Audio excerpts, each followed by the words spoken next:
Welcome. My name is Penny Rosema, and you're listening to the Cookware Manufacturers Association podcast. Again, one of our goals is to keep our members informed, and in this interview, we are welcoming back Chad Moutray, the Chief Economist for the National Association of Manufacturers, NAM. If you'd like more information about the association, you'll find valuable links on their website, nam.org. And I encourage you to look for the link Data and Reports. That's one of my favorite resources. And then also, Chad puts out a newsletter. And if you follow him on Twitter, Chad Moutray, ChadMoutray, you'll also be able to stay up to date on his Monday economic report. So hello, Chad. Welcome to our podcast. It's fun to be on your show. I think I was one of the first podcasts you had, so it's nice to see this continue to develop. Yes, you are, and one of our best received speakers at one of our fall meetings in Chicago there. So It's great to talk to you. One of the first questions I wanted to ask, Chad, is can you tell us a little bit about the manufacturing economic indicators, as of mid-February with what you can report because of our government shutdown? I know that some delays, but what can you tell us about that? So, 2018 was really one of the best years we've had in a while as far as the sector. We really were one of the bright spots in the overall economy. Manufacturing production increased around 2.6% last year. So again, a pretty decent year overall.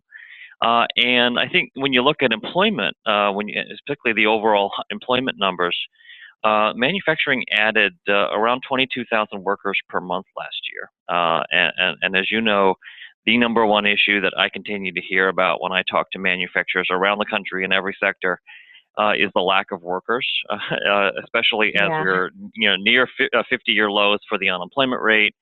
It is the number one issue, and it really I think speaks to just how tight the overall labor market is, how impressive overall we've seen the overall job gains, and that continues to be the number one issue.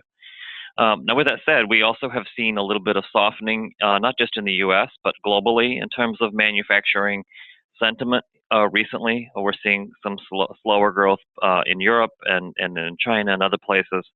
And even in the U.S., you've seen a little bit of softening in some measures. Still, I think the key thing to keep in mind when you're looking at manufacturing in some of the more recent data is, even though we're slowing a little bit, and I would expect for us to continue to slow in 2019, we're still growing. And so I think sometimes when you read some of the press stories, you get a sense that we're declining, and we're not. I think it's just that we're slowing from rates that were really strong in 2018. The information on you talked about with the employment is no different in our cookware and bakeware side of it. We're having those same challenges. I hear that all the time from our members. So we're right in the thick of it with everybody else. On the consumer side of economics, of course, our industry, cookware and bakeware, we do also retailer and the consumer. Would you share your assessment on consumer sentiment and consumer spending, both maybe a little bit of a reflection on 18 and any predictions for 19? So, consumer sentiment has been, just in general, I think I'll say the positive first, which is that consumer sentiment has been really high throughout much of 2018. Certainly, even at the end of 2018, you were seeing levels which suggest that the consumer is pretty upbeat, right? The overall holiday spending was relatively strong, and I think people, for the most part, feel comfortable in their overall finances. I think, and that has helped to boost things. I think, just given the conversation we just had about the employment overall prospects, I think that helps. With that said, we have also seen a little bit of weakening in some of the consumer sentiment data of late. So if you look at some of the more recent data from the University of Michigan or the Conference Board, keep in mind that in December the stock market fell, right? So people who look at their 401ks and other things at the end of the year got a little bit of a wake-up call. Fortunately, the stock market has recovered a little bit since then, but that certainly impacted overall consumer confidence. The partial government shutdown also kind of took a little bit of a bite out of confidence, and some of the most recent data kind of suggests that. So you've seen a little bit of a pullback from where we were, say, in November or December, early December, in terms of overall consumer confidence. But in general, I think the bottom line is the consumers continue to be relatively upbeat, and you get that when you get a sense of both the employment numbers and overall finances. The retail sales numbers, as I noted earlier, have been relatively strong. They continue to be a bright spot overall in the economy. Retail sales were up on a year-over-year basis around 4%. So again, a pretty decent number to kind of end the year on. We are going to be getting new retail sales data next week. So that is, I have to look at the actual date, but we'll be getting it towards the end of next week. A lot of the data were affected by the partial government shutdown, so the data that we're going to be getting soon are from December, so we'll get a better read of how we ended 2018 when we get that data. We'll also be getting new industrial production data soon as well. So a lot of data, as you noted, with the partial government shutdown, any data that came from the Census Bureau or from the Bureau of Economic Analysis were delayed. And that has certainly affected our ability to kind of interpret what those data mean, considering we haven't had them. You know, on that realm, I haven't checked. I was at the Ambiente show in Germany here this past few days, so I haven't checked recently, but I work with the import-export report data, and there was a slowdown or shutdown of that. Is that all back up to speed now, or is that going to, do you have any read on that?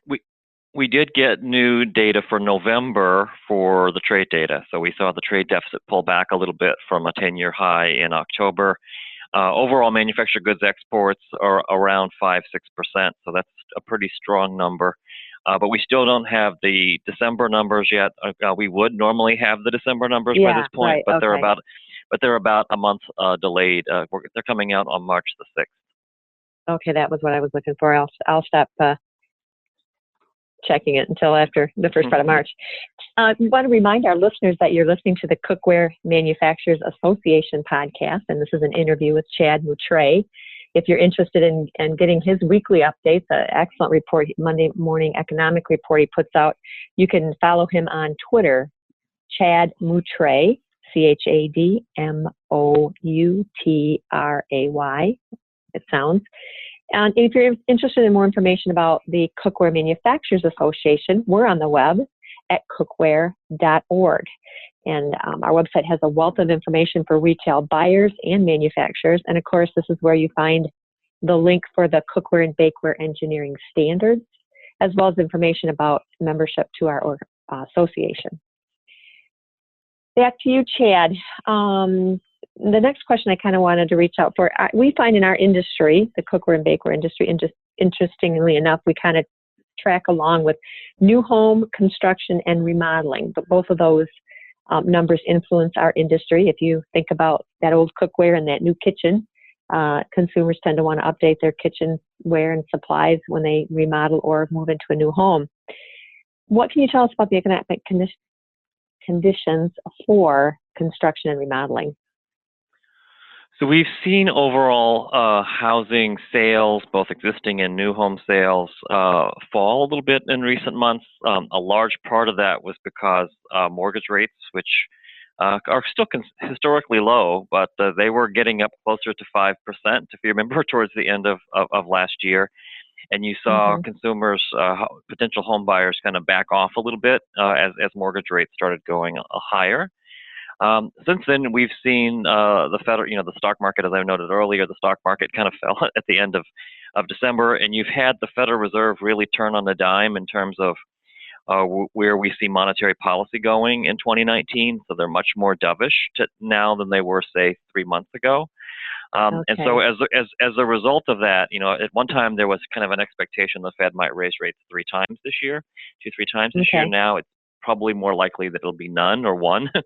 And so as a result, you've actually seen interest rates fall. So we've seen mortgage rates fall below 4.5 in many cases for a 30-year fixed rate. And I think that should help, and you're starting to see some signs that that's helping overall refinancings, overall borrowing and home sales. So again, we haven't had housing starts for a while because of the partial government shutdown, but we should be getting that soon, I think next week. So we'll get a better read of that at that time. But you certainly have seen the consumer pull back in a very meaningful way when mortgage rates were getting closer to 5%.